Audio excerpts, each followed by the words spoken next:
Have you ever dreamt of uncovering a hidden treasure buried for centuries, concealing secrets of the past? What if I told you such a treasure exists, and it lies at the heart of one of the world's most enduring mysteries, the Oak Island Money Pit?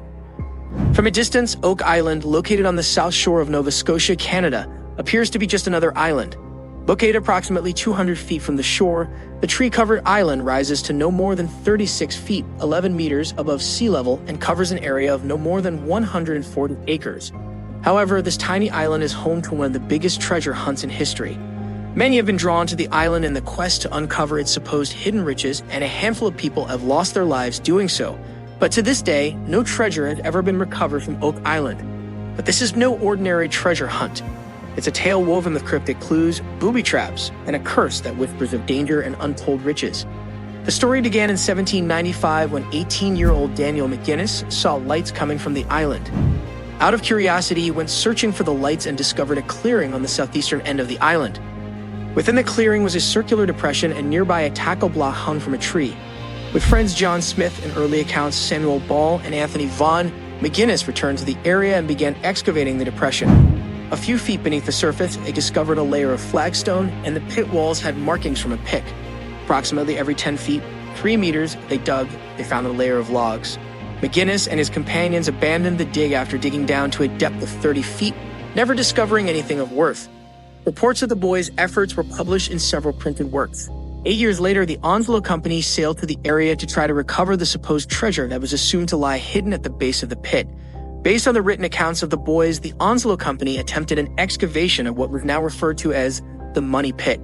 They excavated an additional 60 feet, taking the total excavation to 90 feet beneath the surface. Like McGinnis and his friends, the Onslow company also found a layer of logs every 10 feet. Additionally, they found layers of charcoal, putty, and coconut fiber at 40, 50, and 60 feet. Somewhere around 80 to 90 feet, the excavators from the Onslow company discovered a large stone bearing inscriptions of symbols. Researchers attempted to translate the symbols, with one concluding that they read, 40 feet below, 2 million pounds lie buried. The excavation was again abandoned when the pit flooded to the 33-foot level. As we dive deeper into this mystery, let's take a moment. If you're fascinated by hidden histories and untold stories, consider subscribing to our channel. Join us as we uncover the secrets of the past, one incredible story at a time. In 1849, another group tried to dig up the treasure. The Turo company, made up of people who put money into the project, came back to the site. They managed to dig the pit again, this time to a depth of 86 feet, but it filled with water once more. They drilled into the ground to let the water out.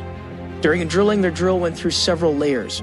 First, a spruce platform at 98 feet, then a space of 12 inches, next 22 inches that seemed like broken pieces of metal, followed by 8 inches of oak wood, another 22 inches of metal, 4 inches of oak, more spruce, and finally 7 feet of clay at the bottom. In 1861, a group named the Oak Island Association tried to dig up the treasure again. During their digging, the bottom of the deep hole they made caved in. No one knows if this happened because of a natural hole in the ground or a trap set to guard the treasure. Sadly, someone died during this dig when a pump engine blew up.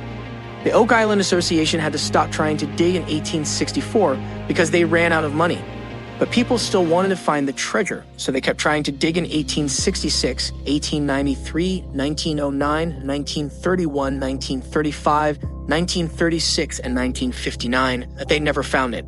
Another tragic event happened in March 1897 when another person died. Through the early 1900s, explorations continued. In 1931, excavator William Chappell uncovered an axe, an anchor fluke, and a pick. Because the area had been littered with equipment from the previous excavation attempts, it is unknown who these artifacts belonged to. In 1928, Gilbert Hedden, a steel fabricating operator, had learned of the island and became fascinated. After much research, he believed he found a link between Oak Island and a map found in Harold T. Wilkins' book, Captain Kidd and His Skeleton Island. Hedden ultimately purchased the southeast end of the island and began digging in 1935, although his efforts were unsuccessful. In the 1960s, the Restall family began excavations, which tragically led to the deaths of 4 men. Robert Dunfield leased the island in 1965, using a 70-ton crane to dig the pit area up to 134 feet deep and 100 feet wide. In 1967, the island was purchased by Triton Alliance-led and excavations made it 235 feet deep. Cameras were lowered into the shaft, and some believe the images retrieved included chests, human remains, wooden cribbing, and tools.